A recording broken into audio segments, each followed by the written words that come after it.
Hello, Algebra 1. So today we're looking at what we'll call section 1.7 and 1.7. Oh, hold on just a second here. All right, I thought I turned that off, but for some reason it still came through. That's weird. Okay, so 1.7, we're still going to be using proportions, but we're going to be actually applying them to different situations. So you see our objectives here. Use proportions to find missing sides on similar triangles. And our second objective is to apply proportions to word problems. So let's start off with similar polygons and applications of proportions. Okay, so if you're saying that two figures are congruent, you're saying that because they have the same size and shape. Okay, if they're congruent, if two figures are congruent, they're same. Everything's the same about them. But what we are going to use proportions with are two figures that are similar. And two figures are similar if they have the same shape, but not necessarily the same size.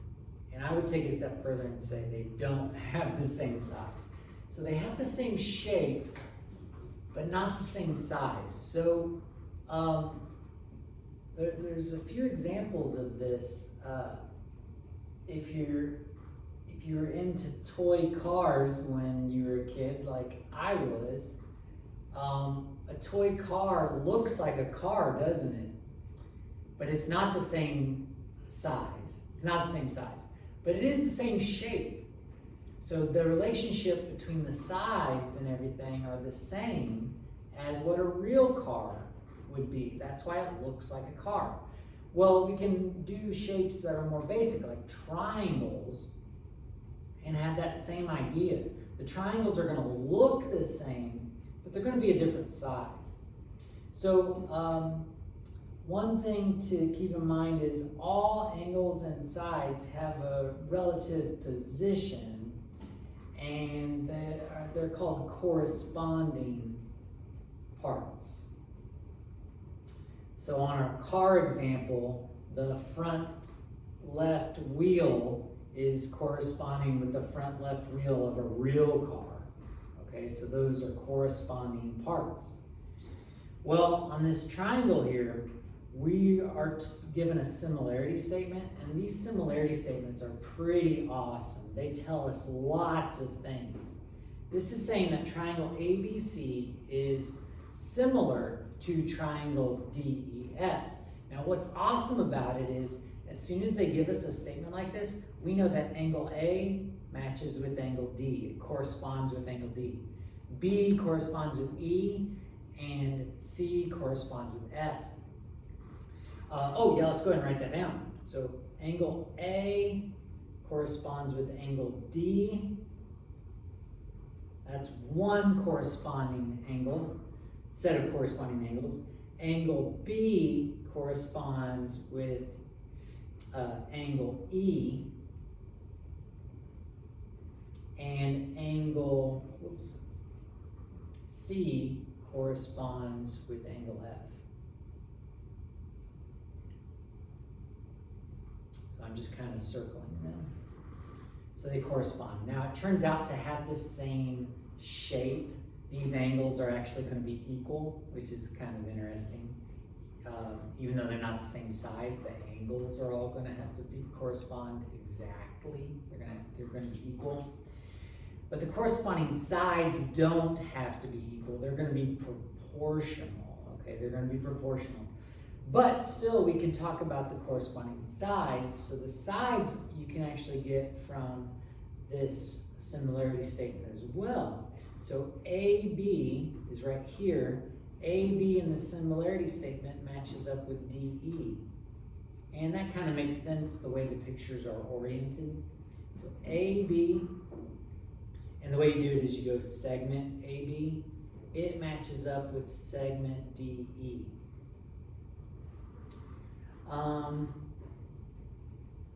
BC, segment BC corresponds with segment EF. And finally, CA, segment CA, see how you can go around the triangle there, C to A, corresponds with FD. So those are the corresponding sides. So similarity statements are pretty cool. They tell us a lot of information. They're also going to help us set up proportions to solve, which is kind of cool. Okay, so let's take a look at our first example here. They give us a similarity statement. We're given a picture, and we're told that we want to find QR. And they did us a favor and went ahead and put the side length for QR. That's what they're asking for here, is the measure of QR, the length of QR. They went ahead and made a variable there. Well, let's start there. Let's start with QR, and I'm going to write X. But what side does it correspond with?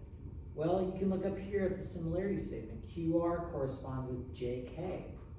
Well, what we can do is we can write a ratio. Because these are proportional, because they're similar, we can write a ratio here. We can say X over 18. And then what we can do is compare two different sides. And because they're similar, we're going to know that when we compare two different sides, it's going to be the same ratio. Now, we do have to be careful here. X was on the big triangle, 18 was on the little triangle. So when we're setting up our proportion, comparing two other corresponding sides, we want to make sure to go from big to little. So I would go big side of SR, which is 12 centimeters, corresponds with side LK, which is 8 centimeters. Suddenly I'm using the units there. So just keep in mind that when you write one ratio, and if you go big to little, when you write your other ratio of your proportion, it's got to match. Since I did big to little, I had to stay big to little. Are you guys with me on that? Big to little, big to little. Big to small, if you'd rather say that, big to small.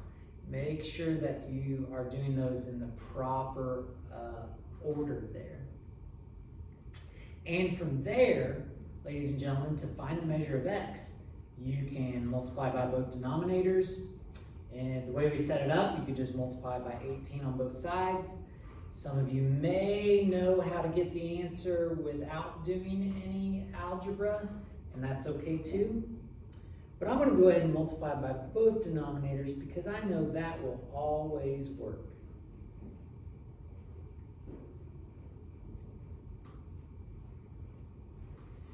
And we get 8x is equal to 12 times 18. Let's see. Oh yeah, okay, so punch that in. 216. We are almost done. We've almost found the measure of segment QR, side QR. Divide by 8, and I get 27, and I'll go ahead and add the units in. 27 centimeters is the measure of QR. And I think that makes sense. 27 to 18 is going to be the same as 12 to 8. Big to little, that seems like a reasonable answer right there. Okay, so let's look at another application here for using similar triangles, but it's more real world, I guess. A man stands next to the Cape Hatteras Lighthouse in North Carolina. The lighthouse and the man are perpendicular to the ground, so they're standing up straight. The sun's rays strike the lighthouse and the man at the same angle, forming two similar triangles. It says use indirect measurement to approximate the height of the lighthouse. All right, so there's a lot of stuff they're talking about here. Let's draw a picture to help us understand what's going on. You've got a man standing, you've got a lighthouse, right? You've got a man standing in a lighthouse. Well, what's happening is, with the sun shining down, they're going to form shadows. And it turns out because the sun is so high up in the sky, the angle that's made when you connect the height of the man to the top of the shadow, that angle up there is going to be the same measure if you compare the top of the lighthouse and you can connect to the top of their shadow. And what happens is because they're both standing upright, you're going to have enough information to know that these triangles are similar. And if the man,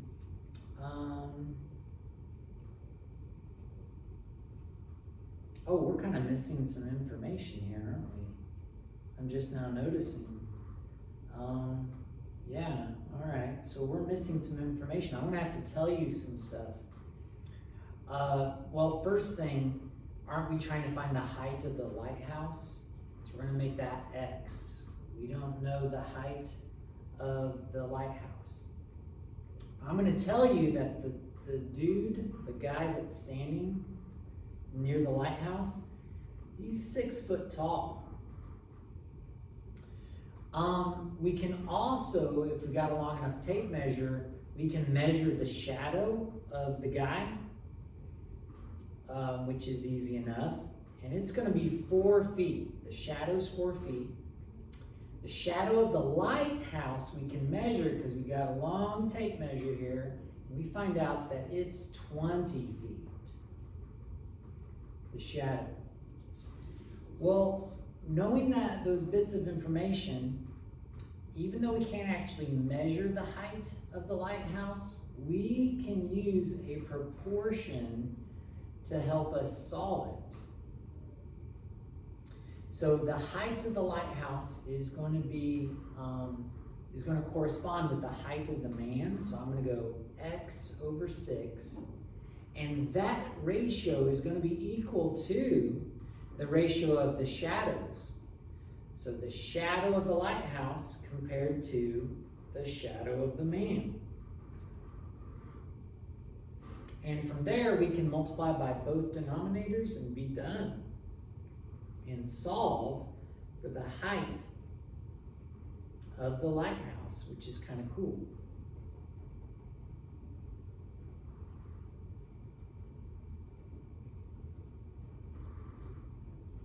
(4x) is equal to 120.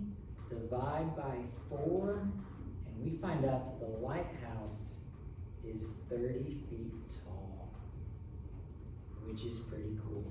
So anytime you're talking about, well, I usually think of these as a flagpole problem, where they talk about like, hey, you got a 5-foot person standing next to a flagpole. The shadow of the person is, 5 feet as well, or whatever.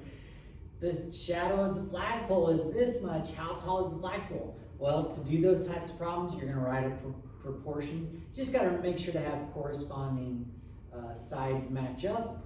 And you also, what was I going to say? Just make sure the corresponding sides match up. Oh, make sure you do it in the right order. I did lighthouse to man, lighthouse to man. You got to be consistent. Lighthouse to man, lighthouse to man. If you got lighthouse measurements on top, got to have the guy's measurements on the bottom. Have those to match up. So indirect measurement is just using a proportion to figure out the height of something that you can't easily measure directly. That's why it's called indirect. All right, let's flip it over, see what else we got. So in example 3, it says, this is kind of interesting. It says a recipe for salsa calls for 30 tomatoes to make 12 pints of salsa. How many tomatoes are needed to make 4 pints of salsa? This is an example of a problem where if you just strictly try to write an equation, it's difficult to find out exactly what they're looking for. But if you think of it as a proportion, 30 to 12, if you think about it as ratios and proportions, you can set up this problem pretty easily.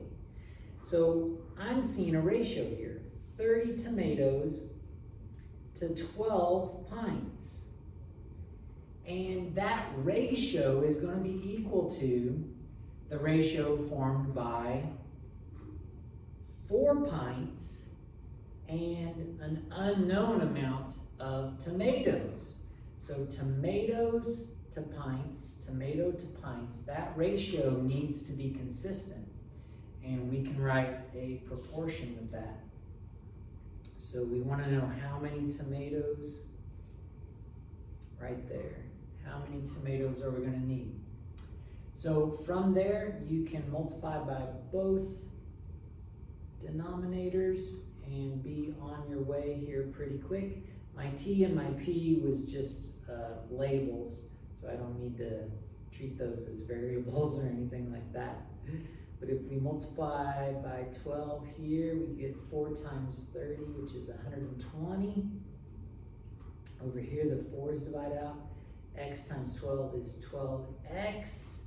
We divide by 12, and we get x to be 10, which meant 10 tomatoes are needed to make 4 pints of salsa, which is pretty cool. All right, let's try another one. Each day, the seals at an aquarium are each fed 8 pounds of food for every 100 pounds of their body weight. So again, we're thinking of a ratio here. 8 pounds for 100 pounds body weight. 8 pounds food, 100 pounds body weight. A seal at the aquarium weighs 280 pounds.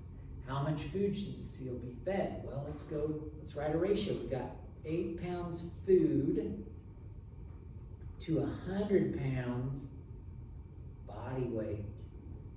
Well, our seal weighs 280 pounds. That's the body weight. That goes on the bottom. And we want to know how much. How much food should the seal get? Multiply by both denominators, and we're going to get there pretty quick.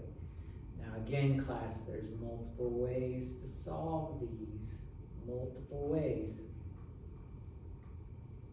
But multiplying by both denominators will get you there relatively quickly. So let's see. Oh, okay, so actually, oops.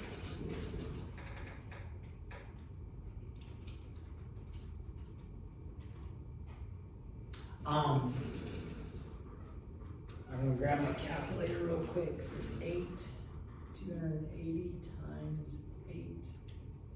Ooh, okay, so 2,240 is equal to 100.